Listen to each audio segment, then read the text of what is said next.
Good evening, Dark Horse Nation. I hope all you guys have had a great, safe week so far. Hope all of you guys are doing well. It's been another beautiful day here today, just trying to get a few things done. You know, cleaning out the garage. Yeah, just simple stuff. And then it dawned on me today, and I almost didn't realize what day it was until just a little while ago, and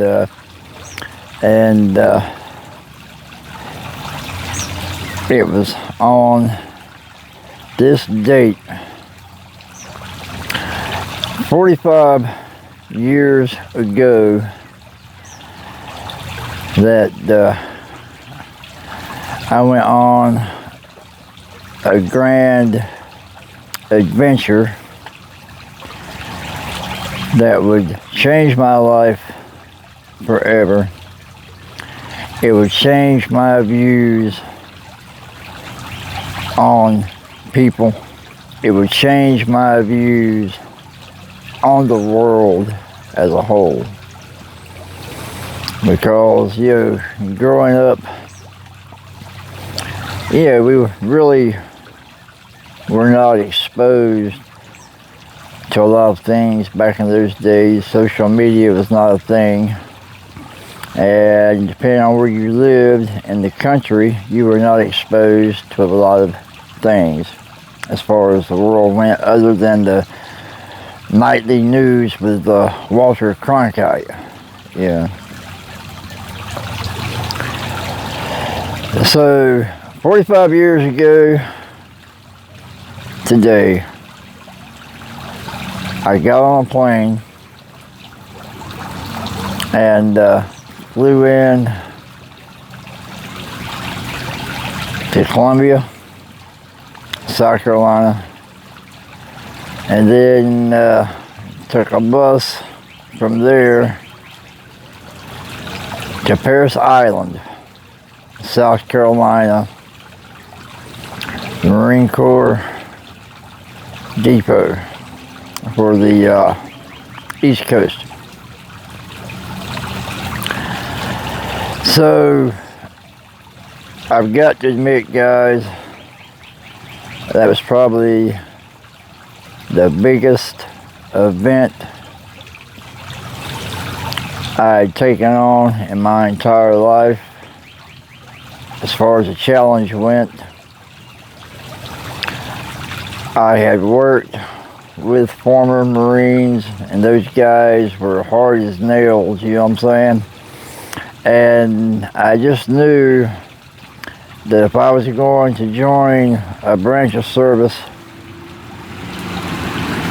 that was the one that I wanted to join. My father was in the Air Force. I had an uncle who was in the Army. And I just wanted to, I guess, round it out somehow. And so I decided to become a United States Marine.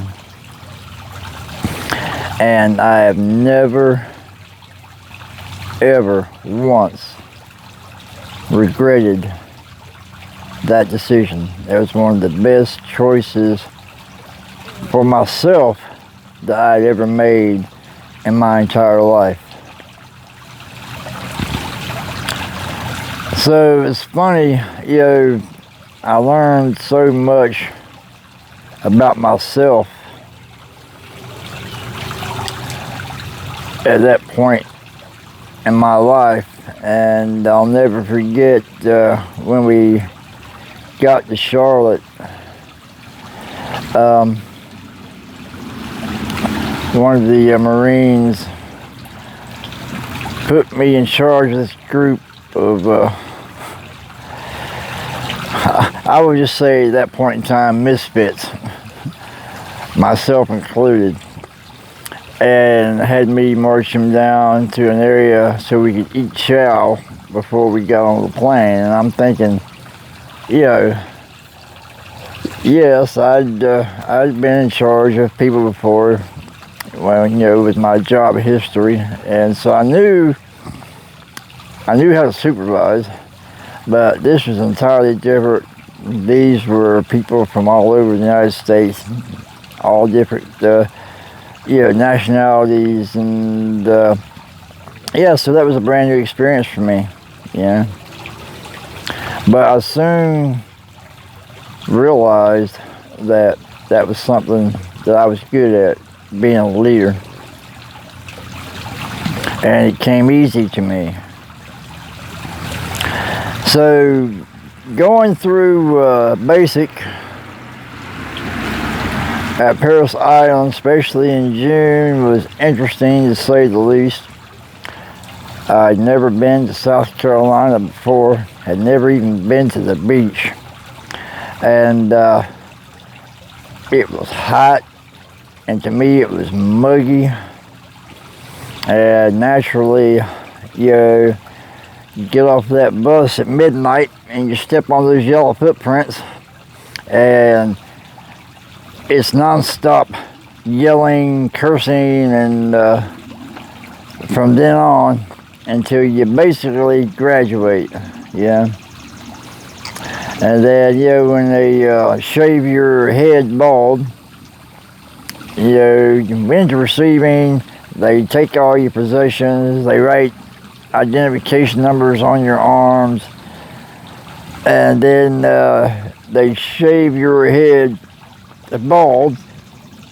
Well, guess what happens? You're going to get one of the worst cases of sunburn you've ever had on your head ever. Talk about a peeled onion. Yeah, my head blistered and it peeled. Yeah.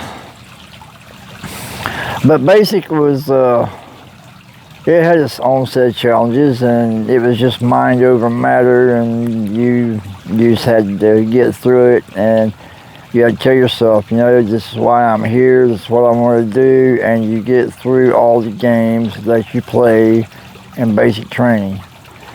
And it was tough. I mean, it was tough. The verbal abuse was rampant. The physical abuse was rampant, and it was something back in those days that you had to deal with or quit. And quit has never been in my vocabulary. And I saw a guy jump out of a 3-story window at 3rd Battalion, tried to kill himself, and it's like didn't do nothing but break both his legs, and it's like, seriously? And granted, the military is not for everybody, so when you make that decision, you really need to decide, look, this is what I really want to do. And you have to have the mindset that once you start, that you're going to finish it. But I got through basic, and I was damn proud of that uniform. And I know I got on that bus to leave Paris Island and come home on leave. I told myself, I'll never come back to South Carolina ever again. But it was a good experience.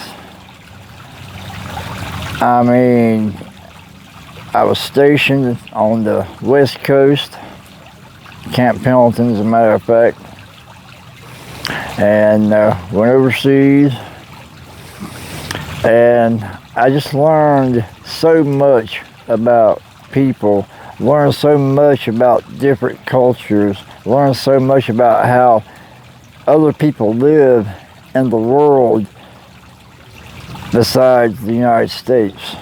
And seeing some of the things that I seen, guys, it made me truly, truly appreciate what I had back here in America. Even though I grew up hard, guys, you know my story. I grew up on a mountainside, no running water.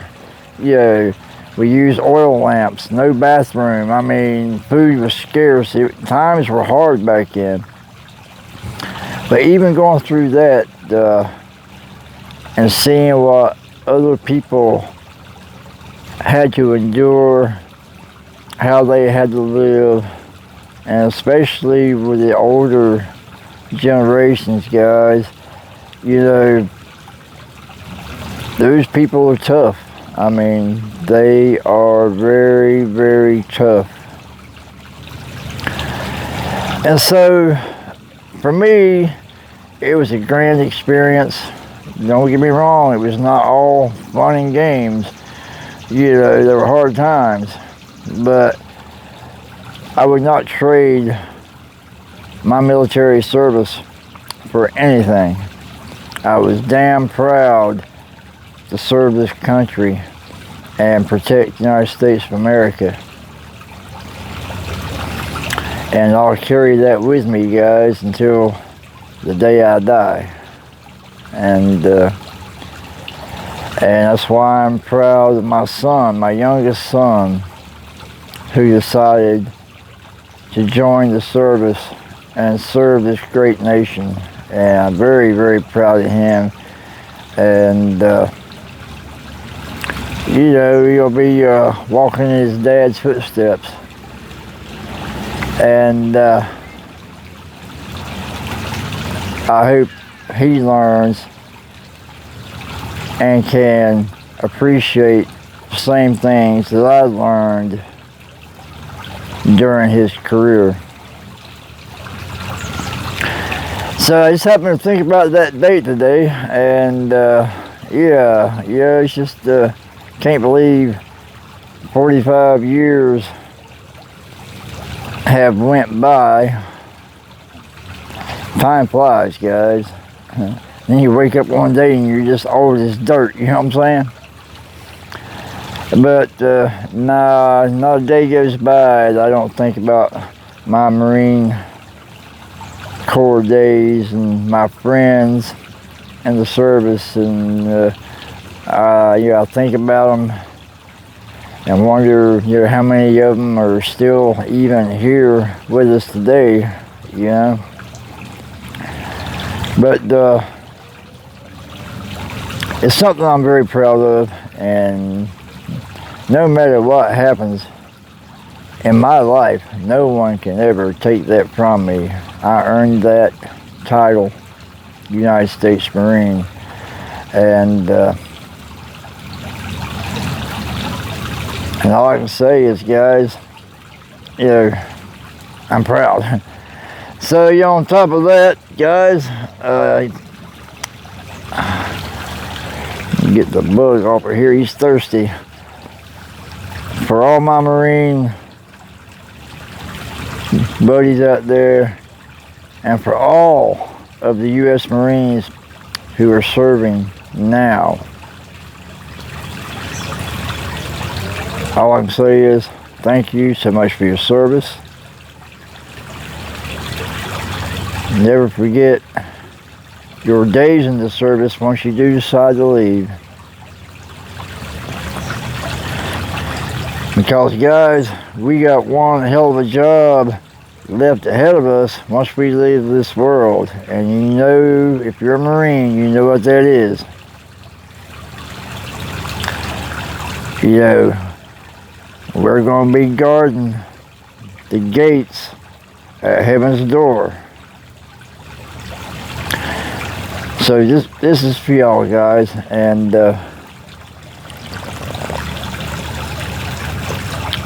damn, that's good.